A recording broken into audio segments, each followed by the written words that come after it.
Hi, welcome back to the channel where I apologize for being late, but then never bring it up again. So, back in the 90s when I was a kid, I wasn't alive back then. I had so much fun as a kid.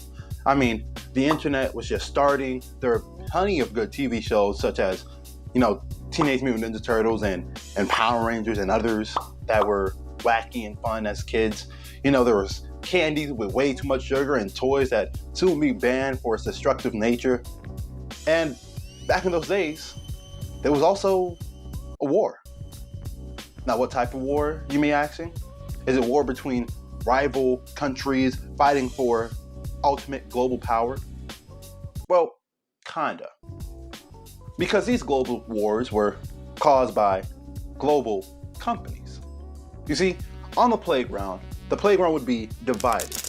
You were either a Burger King kid or squire, if you will, or you were a McDonald's clown, a part of his posse, the McDonald's clown posse. But now that the dust has settled and we're in the future, we already know who won.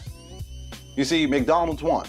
It's obvious, clear as day. But I wanted to know why McDonald's won, when McDonald's won, who McDonald's won against, and how did a clown beat a king? Before we talk about this war in the 90s, we need to go back a few years. Well, to be exact, about 50. Because you see, in 1940s, McDonald's started with Richard and Maurice McDonald's. You see, these guys are the grandfathers of fast food. They created the system that most fast food shops still use today, the speedy service system. I mean, this system was ingenious. You see, McDonald's pre-made their food, put it under heat lamps so that when the customer ordered their food, they can get it in less than a minute. I mean, this was revolutionary at the time. And they were even able to sell it cheaper than their competitors. At the time, they sold it at 15 cents, which was about half of their competitors' prices. I mean, nowadays, you couldn't buy anything with it, but who's to say? The 1950s were crazy. Now, the brothers were doing all fine and dandy until they needed 8 milk mixers. The brothers called up a well-known salesman and got him to get it to him. But the salesman, he was intrigued, and he went to go see what the brothers were doing. Seeing what the brothers were doing, the salesman was enthralled and decided to join the brothers' business. See, that man was Ray Kroc, the father of fast food. You see, Ray Kroc was the man who decided behind this whole franchise idea, where he didn't sell the McDonald's itself. He decided to sell the property under the McDonald's and would get paid either way through their sales or through basically renting out the land. I mean, this idea was ingenious. That's why it's used today across America with many franchises that we have. But the brothers wasn't really accustomed to this idea. See, they wanted to keep it small before they had a small goal. Make $1 million before they turned 50. Ray, knowing this, he decided to buy them out for $2.7 million, which would be about $1 million after tax. And most people think that's all fine and dandy. Wrap it all up in a nice bow, give them the business, and move on with your life.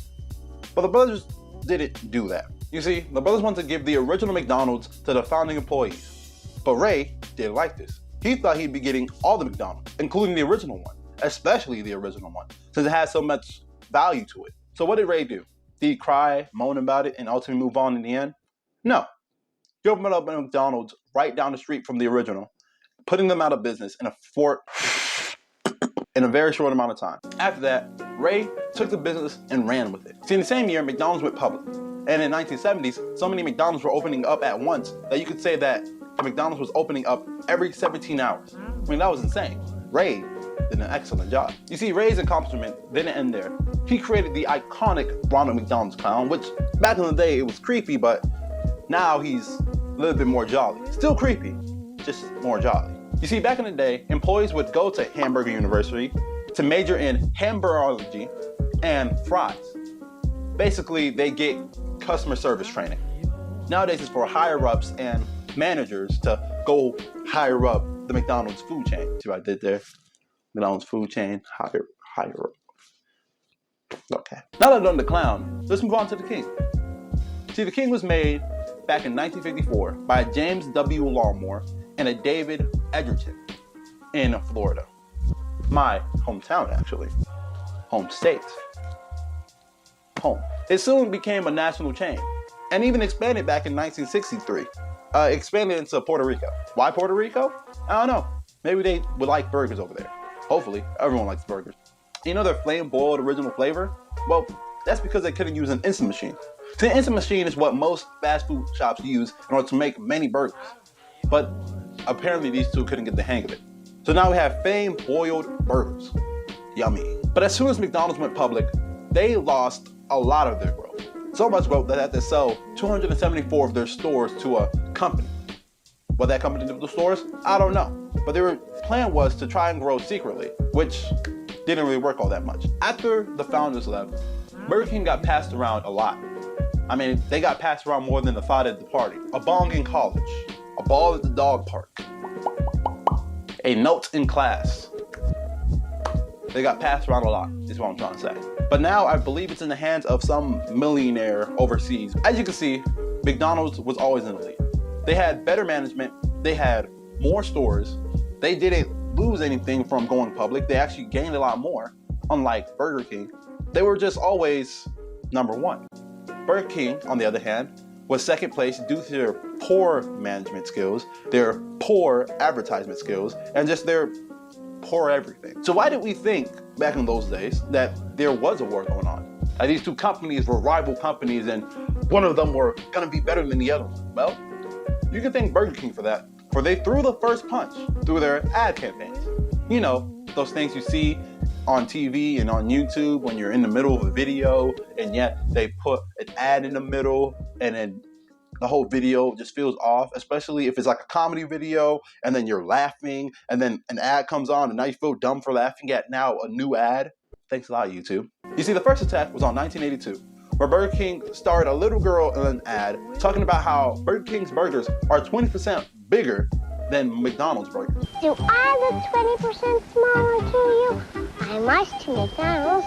When I order a regular burger at McDonald's, they make it with 20% less meat than Burger King. This got them sued for basically defamation, another Amber Heard. But Burger King actually grew from this experience. They gained a lot of following. And what did they do with that following? Did they invest it into making their stores better, expanding more? I mean, the skies were the limit. Well, no. They spent it on their worst ad campaign to date, probably in America. The Where's Herb ad. This is the best picture of Herb we have. We do know Herb is the one man who's never tasted a Burger King burger. You see, this ad campaign starred a man named Herb, who just has never had a Whopper before, which is an interesting start for a ad campaign, especially for your company. And you think that'd be it. It's interesting, it was wacky, it was goofy, and that would be it.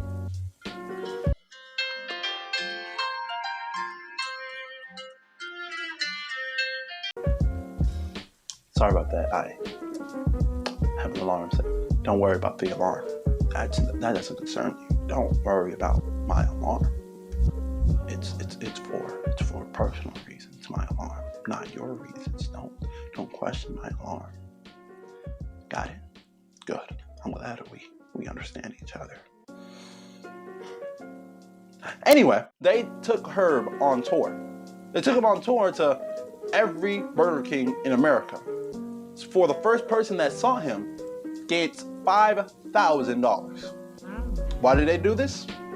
I have no idea. I guess it's to get more people into the store. And if you went to Burger King at that time and said, "I'm not Herb," you would get Whoppers for $1, which is good even in those days. Now, did Burger King grow from this? No, absolutely not. They lost 40% of their revenue that year. That's when they changed tactics to one we all should know, hackvertising. You know, hackvertising, where they try to add their brands into normal conversations, where they try to make their brand seem more like people. We see this a lot, especially on Twitter.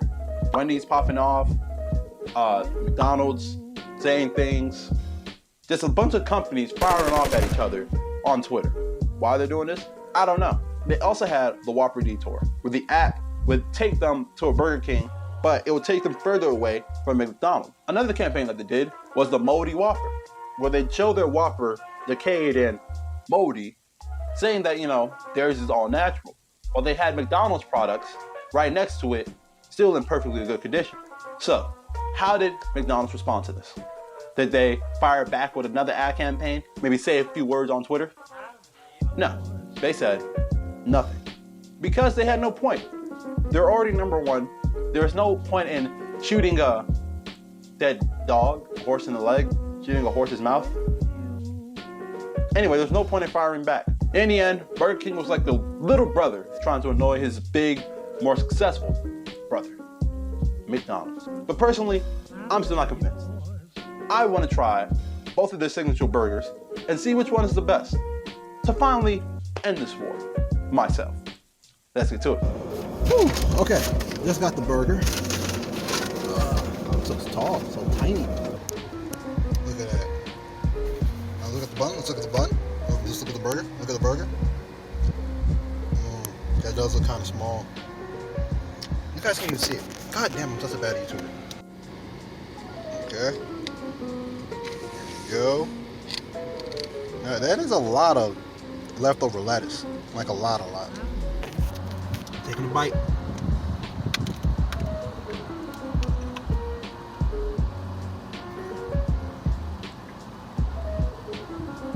I mean, it's decent. It was like, what, $4? It's okay. But I will say it's a lot of bread, though. I'm just going to finish this, and then we're going to head to Burger King. So, just got the Burger King burger. Unlike McDonald's, this one was just wrapped. Here is the Burger King burger. We can see that it's a lot bigger. Hold on. Patty check. Yeah, a lot bigger. Looks like that little girl wasn't lying. Taste test.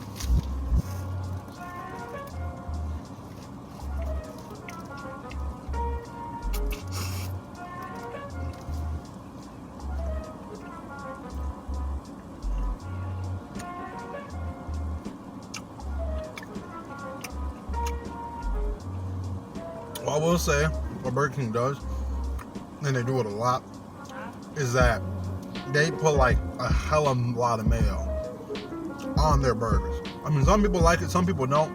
I'm personally not against it, but I'll say this one probably an 8 out of 10, and I'd give the McDonald's one probably like a 6 or 5.